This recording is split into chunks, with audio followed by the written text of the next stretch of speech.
I was muffled. That will do. Actually, no. What? It's whatever. We're back with another review of JJK Modulo. This is chapter, I think it's 20, right? It has to be 20. This is chapter 20. Beautiful, beautiful. You're probably asking questions right now. Mikhail, what took so long with the chapter? Mikhail, why are you wearing a blanket? All those could be answered. With the blanket question, it's cold down here. I'm sorry. I'm very cold right now. But at the same time, I don't feel like putting on a hoodie or sweater because I'm comfortable with a t-shirt, if that makes sense. Or I'll just put on like a blanket instead because I could adjust freely. I don't know. I don't feel like wearing a hoodie, but like I also don't feel like. No, I do feel like wearing a blanket though, if that makes sense. Whatever. Then when it comes to why it takes so long with this chapter, oh, did I blur out? I'm good now. Why it takes so long with this chapter? What's your face? Life? Does that count? Life stuff, guys. I'm sorry, but I'm here now to talk about how good this chapter was because this chapter was gas. This chapter was peak. I enjoyed this chapter thoroughly, bro. Like Wuji, they did exactly what I wanted Wuji to be like. He is just overpowered. He is truly the strongest they were hyping him up to be, and that's fantastic. Like literally, in the first few panels, last chapter we see man take everybody out with the blood technique. Then this chapter, when the main Chilean dude tried to attack Wuji, then like he caught the axe with his bare hand, but technically no, because he's not touching the axe. I learned recently through Twitter and whatnot, he did what Sukuna did back in the Sukuna versus everybody fight. Sukuna like caught, I think it was Maki's sword, and was like using like dismantle a bunch of times in his hand. No, it was against Yuta. He caught Yuta's sword and was using dismantle in his hand to like catch the sword almost. So that was fresh. So Yuji was using that against the Canadian dude, and then hit him with a Black Flash. So like Yuta just has like not Yuta. Yuji has complete control over Black Flash, which at this point makes sense, bro. He's like what, 80 plus years old. He's a veteran. And as a teenager, this man was like practically pumping out Black Flashes pretty easily. Like, yeah, he had to lock in, but like he was still doing that almost at will. So I feel like, him being able to do Black Flash right now is just whatever he wants makes perfect sense too. And another thing that I thought was pretty interesting as well, the Sumerian dude, my bad. The Sumerian dude was like, he almost has the same energy as Chilean. So like even right now he's more akin to a cursed spirit, is what they were trying to imply, which is also kind of nifty and whatnot. Moving back to the story, though, we then get Wuji talking to a friend of Yuta. I forgot this guy's name, but like he was like one of the assistants or whatever, and was asking like, bro, what took you so long? Like, why are you now here? Because of you taking so long, Yuka has to fight Deborah and use my Haraga, and I'm just gonna probably die. And then you just like, yo, I don't really care about being Wuji. I'm just kind of here to help out. Like, I think the thing what he said was veterans supposed to like weather out. And let me see exactly. We could just put the quote together, shall we? I think the name Tom Cruise. I'm gonna break it down together. Right here. Oh, this was also kind of funny too. So he shot him with his blood piercing, made him sick as well. So like they'll have like some type of sickness that'll be good in 2-3 days. But that's whatever. It was right here. There it is. Veterans don't die. They wither away with time. No need to fret. I'll handle the curses that are escaping Tokyo. If Senpai's granted kid took a beating, I'll clean them after them. I just make sure no one tries to get in the way of those two. Well, those four, I guess.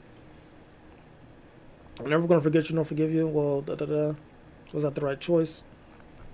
So, yeah, right here, which is usually being essentially like, it's not really my battle, but I just came here to help out, essentially. But at this, I think also, this just ties into him wanting them to take care of things themselves, kind of. But if it gets too out of the hand, he'll step in because he wants. It's just theory right now, just assuming he wants the next generation to kind of be able to handle themselves, if that makes sense. Because they were all like, "Oh my God, we're in trouble. Let's call on Wuji." And the fact that Wuji is still alive, he was like, he's always gonna be that guy would call. Like, we know he's the absolute strongest. He'll take care of everything, clean things up. But the thing is, though, if he wasn't immortal, he wouldn't be here. Then at that point, what would you guys do at that point? You guys will have to like lock in and like fix it yourselves. So him not stepping in was kind of him being like, hey, let's just pretend I'm not childly here. I don't want to be mean. Just y'all do you. Take care of what needs to be done. If that makes sense. But seeing that there's a lot going on, I can't help out with the cleanup and take care of stuff. Like if Yuka ends up losing or getting hurt, I'll step in. I do think that's kind of a little bit. Well, I wouldn't say out of character because like this man's an old dude man at this point. I think it's probably something up with him that makes sense. Like, bro, all of his friends are dead. Whoa, not all of his friends actually. At the beginning of the chapter, it turns out Toto was still alive and well. So wait, Loki, hear me out. They're probably not going to do this, but if they find a way to have Toto come in and like help out in some type of way, that will be peak. I really feel like to do that type of that will be hype. Like imagine, I know for a fact this is not going to happen, but let's just imagine together right now. Let's just have some fun. Let's have some fun. Because right now how this fight is seeming to go with Maharaga and Deborah, I will also talk about that as well.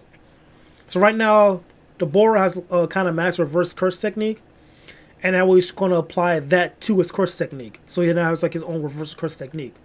So to explain it better, Gojo's Infinity, like he has blue and red is just adding a reverse curse technique, reverse curse energy to red, or to I think it's limitless to make red, because I think let me double check, because he has limitless, then adding curse energy to limitless makes curse technique blue, then adding reverse curse energy to I think limitless makes red, or is it adding reverse energy to blue to make red? Regardless, he's adding reverse curse energy to his technique, which is making a reverse curse technique. And this is going to probably be like a new move that could kill Maharaga, because as we know, you need to completely one-shot Maharaga to win and beat him. So that's going on with Deborah and Maharaga. So back to what I'm saying. If you remember last video, I was talking about like, I think Maharaga got in the bag. But at this point, it's kind of just like I said, I think a couple of chapters ago, when they were really throwing hands, it was like, this is his awakening fight, like Toji versus Gojo. This is his Toji moment right here. Like, this is person, like, he needs to evolve himself so he can actually become who he's supposed to be and then be like this true, strong person. Because just comparing him to like all the stronger people, like Sukuna is a good example as an antagonist. Like, Sukuna loved to fight, but he was like he was just a mean dude. He was an evil person, but this is a person who doesn't like to fight, but has a reason to fight. Like, he's kind of fighting out of love, low-key. Like, he's doing this because of, like, his friend. Like, my friend had me promise to him to protect his people, and I'm going to do that. So, yes, he's protecting them. He has something to fight for, but there's also kind of, like, out of love, too. So, like, he has that community of love around him, and people looking up to him as the strongest, but he also wants to be the strongest for them. So, kind of interesting. I like that. So, yeah, the boy's going to win this fight. Anyway, what will be kind of cool is if we have Yuji and Deborah throw hands and like Toto shows up to help. I don't know. Toto probably can't do anything right now. Who's to say? But I don't know. He probably could throw hands still. You could be like that old dude that's like actually kind of raw. That would just be kind of fun to see. Just again, like they'll have like they'll be on a 3-win streak now at this point. No, 4. Because they almost beat Hanami. That was like their first win. Then what's he face? Mahito was their second win together. Sukuna was their third win. So yeah, this will be like their 4th win if they work together again. But I feel like it would just be kind of cool, kind of hype. You see Toto going in some new version of his curse technique because he's older now. He probably doesn't have like thing on his hand anymore. I don't know. That would just be fun. I want to have a little bit of fun. That would be nice to see. That would be nice to see, just see Toto back in action, fighting with Yuji, Because man is depressed, and like I think he needs that anger of Toto once again, man. Just one more time. Moving on with the chapter, by the way, I was like a random yap. We go back to Sakura versus Maru, there we go. And their fight's pretty cool. It's a good back and forth. Then, what's his face? He pulls out the Sokoto Katana, but turns out there's like a lot of curses behind him as well. And Yuji knows this too. There's like a lot of curses too. Like there are two separate parts of the city, by the way, and they both attack. That was kind of cool. They both attack the huge swarm of curses and one shot them practically. It was pretty cool. I'll show that too. It was pretty nifty. It was.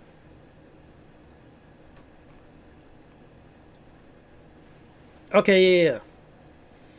So he was focusing on the cursed spirits accumulating together. And then Yuji also was noticing them too. Then this is the part right here. Yuji used this mantle. It's just seeing Yuji use these curse techniques from Sukuna, bro. It's just so fresh. It's so fresh. And then this was just all this hype right here. Who's this? Who's is the question. And this is probably Yuji's, and this is probably Saguri's. But then they both make these giant explosions, bro. It's just tough. It's just tough, man. Then going through the chapter. Security's low-key like packing Maru up a little bit, to be honest. Like they were actually like locked in fighting, and Security like once he got the Rika buff, bro, he actually had the edge for sure. And this is the part right here where his curse energy was starting to go away. And Maru thought he had the advantage, but no. He got like a whole speed boost because did like a bounding vow. So kind of similar to what happened to Maki with her sister. And like she took like Maki's little bit of curse energy so she could like have like full heavily restriction. So now she has like the huge stats buff. So that's kind of what he did with Rika. He made like a binding, or not with Rika, but like he made like a bounding vow to get rid of his curse energy. So he could have like a heavily restriction buff. And then for sure speed blitz Maru. And then get the dub. So yeah, overall, this was a good chapter, man. This was a fantastic chapter, actually. Like, good action, solid fan service too. Just seeing Yuji just be broken, overpowered. Marag and Deborah still a good fight. They weren't really like throwing hands in the chapter, but it's kind of just like a setup to see what Deborah's new technique is going to be now that he's learned like reverse curse technique. But yeah, overall, just good vibes, I guess. Good vibes and good time. Again, my bad for the delay, but you know. What can I say? This channel was random. I post when I want to post, and it works out, I feel like. It works out.